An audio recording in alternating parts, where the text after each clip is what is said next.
For our first objective of this new unit, we're going to be looking at how the energy flows through an ecosystem. So we're going to look at a couple of different laws, and we're just going to start talking about some of the terminology that will be used for our food webs and food chains. So let's go ahead and get started. So when we're looking at, as a whole, how an energy flows through an ecosystem, it's really dictated or described by what they call the laws of bioenergetics. And probably you've heard of where they talked about the laws of thermodynamics. So the laws of thermodynamics is kind of an older term, but either one would be fine in describing these. I'm just more used to the term thermodynamics, but again, you can use either term. So let's look at the two laws that we're going to focus on. The first one is the first law, and this states that energy cannot be created or destroyed, it just changes form. So this is really going to talk about our balancing equations that we had in our last unit. You can also call this the law of conservation of energy and matter, and this one only applies to the first law. So bioenergetics, thermodynamics, or you can call it the law of conservation of energy and matter. Any of those would be fine. So this is just an illustration showing that in balance, that energy coming in has to be the same as energy going out. Now we're going to see when we get to our food chains and food webs that some of that energy is going to be lost in the form of heat. But all of the atoms have to be accounted for. It's not created or destroyed. So everything is in balance. So what does this first law mean for living things? Well, first of all, organisms must get their energy from some type of outside source. And so here's some of these terminology that you really need to be familiar with that we're going to use throughout this particular unit. An autotroph and a heterotroph. So the autotrophs, auto means self. So that would mean that organisms that make their own energy, and they get that original energy from the sun. So autotrophs in this case would be any of our plants or our producers. Heterotrophs would get their energy, their chemical energy, from either plants or other animals. So they rely on other sources of energy for their food. Some other terms that you need to be familiar with is how organisms are classified according to what they eat. And so knowing your prefixes will really help in this. Herbivore, so think of plants like herbs, and so those organisms eat only plants, so they would eat producers or autotrophs. Carnivores eat meat, so they would eat other animals. And omnivore means all things, okay, of all things, which means that they would eat both plants and animals. So make sure you understand, if you need to pause and make little side notes, so you need to know an autotroph, heterotroph, herbivore, carnivore, and omnivore, and kind of what organisms fall under each. So here's an example. If you look here at the bottom, and we're just going to kind of focus on right here, the wolf eating the rabbit, okay? One thing I do want to point out about this diagram is you notice the arrows are going down, okay? Because in this situation, you need to kind of read everything.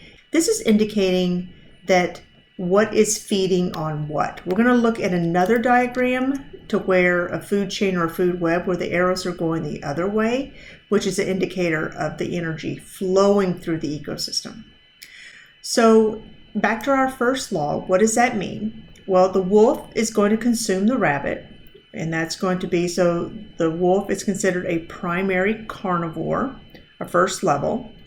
The rabbit is a primary consumer, okay?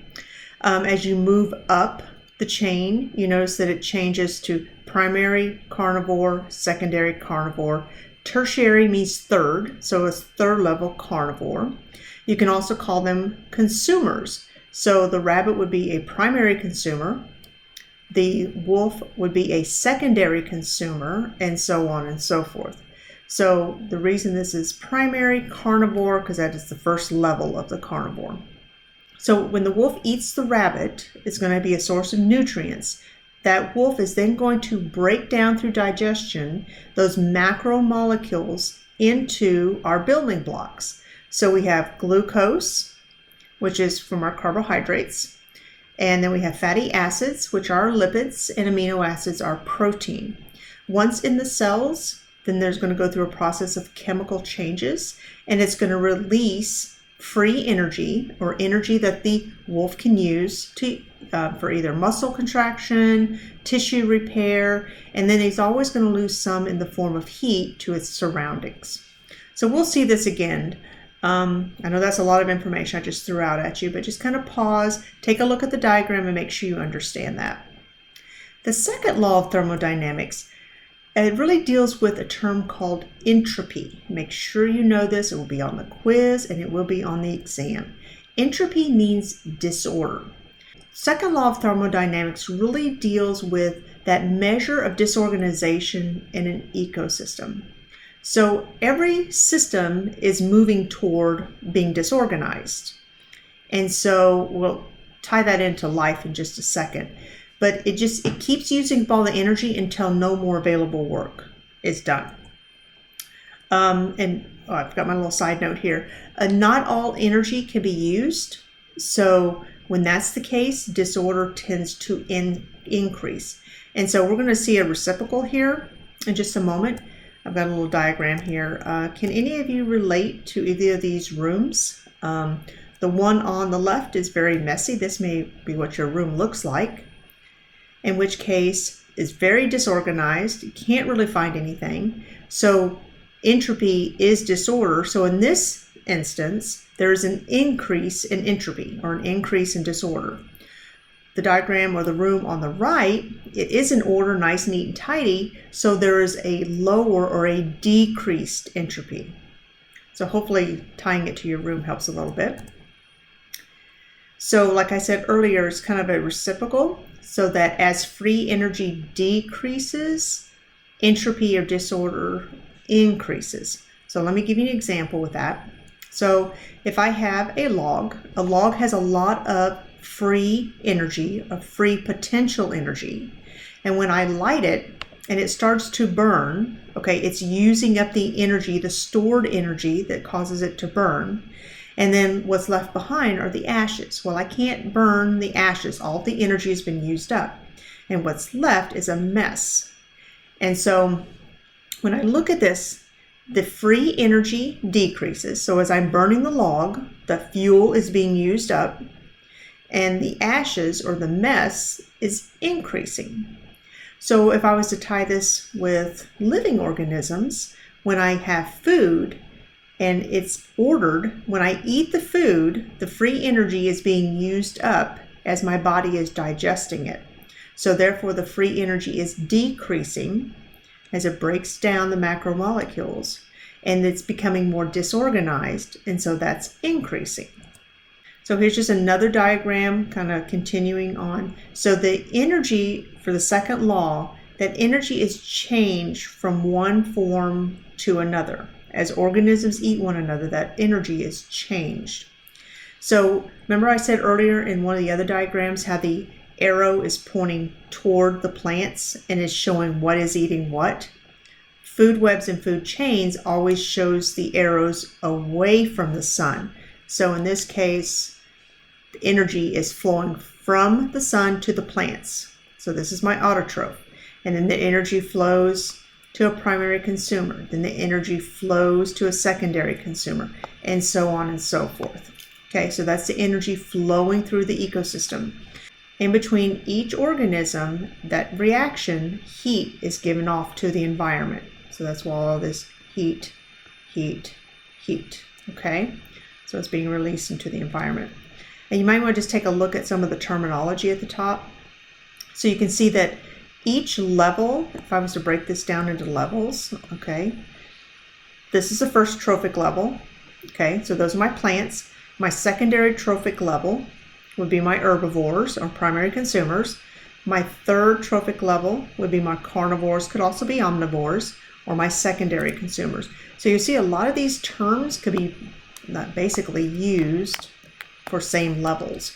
So there's a lot of different terms you really need to kind of have a grasp on. Okay, and I already kind of mentioned how the energy is lost into the environment. And then the organism, of course, is going to store some to use later for its different cells. Next is something called the 10% rule. And this is the energy that's transferred from one trophic level to the next. It's only about 10% and just going in a different direction. So here are my different trophic levels. So here I've got 4. I've got 1, 2, 3, and 4 trophic levels. And as I move up, there's only 10% calories or kilocalories that's available at each level. So that's why my base here at the bottom, my plants, is so large. So if I go, let's say producers or my plants have 10,000 kilocalories, what's available is 10% for the rabbits, okay? So 10% at each level as you move up. So that's why, for example, herbivores, which are like my rabbits, they need to eat so many plants to get enough energy and nutrients to sustain themselves. Okay, this is a food pyramid. Kind of been alluding to it earlier. So my producers are my base. As I move up, I have my consumers, so primary, secondary, and the top one would be tertiary if it was available. Now you notice to be a stable ecosystem, I have to have a lot more producers on the bottom than I would on top. If, for example, let's say that this was my producers, primary consumers, and then let's say my secondary consumers, there's not enough food here because remember the 10% rule that there's only going to be 10% energy available for the next level. Well, if I don't have much to begin with, this is going to collapse. And just think about if I try to balance a pyramid on the point, it's going to topple over. So kind of the same thing with your environment. So I need a wide base that's stable for plants and producers to sustain all the organisms that feed off of that. So here's a very basic food web. And so let me kind of point out some things that are going on here. So again, the arrows is showing the flow of energy. So it's going from the sun to the plants to the consumers. These are my decomposers. Everything really goes to the decomposers. So that's my flow of energy, okay?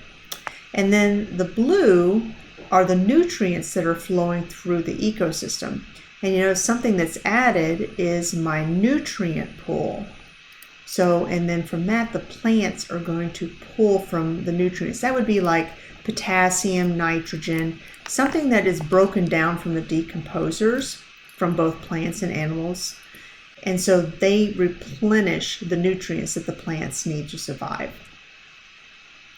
So I already mentioned it's kind of a food web, but at each level, heat is released into the environment. Probably the one that releases the most heat would be the decomposers. They're the most active. If you have a compost pile at your house, you can just almost feel how much heat is generated from all the microorganisms and the decomposers that's breaking down all the plants and organisms. So life is really compatible with the second law of thermodynamics because all systems always are moving toward entropy, that disorganization. And so that's really a reason why we have to eat and continually bring in food is because we're breaking down those nutrients, it's becoming disorganized, we're using up all the nutrients, and there's no more free energy available. So we have to eat regularly to keep up, to sustain life. Now, when they kind of developed these laws of bioenergetics, thermodynamics, they were really focusing on a closed system. So a closed system is something that it tends to regulate and keep the temperature. So a thermostat, if you set it at 72 degrees, it's going to kick on and off and it's going to maintain that. That's a closed system. Whereas our living systems are open. So means that we always have an exchange of energy and matter with our surroundings. So this little diagram here at the bottom right here, this is just an animal cell. And so energy is always going in, going out. Materials are moving in and out. So it's not all contained. So that's an open system, things moving in freely, in and out. And a closed system is all contained. So I know that was a pretty short and sweet, just to give some basic terminology. So definitely go into your textbook and read on that. And then if you have any questions, I will see you in class.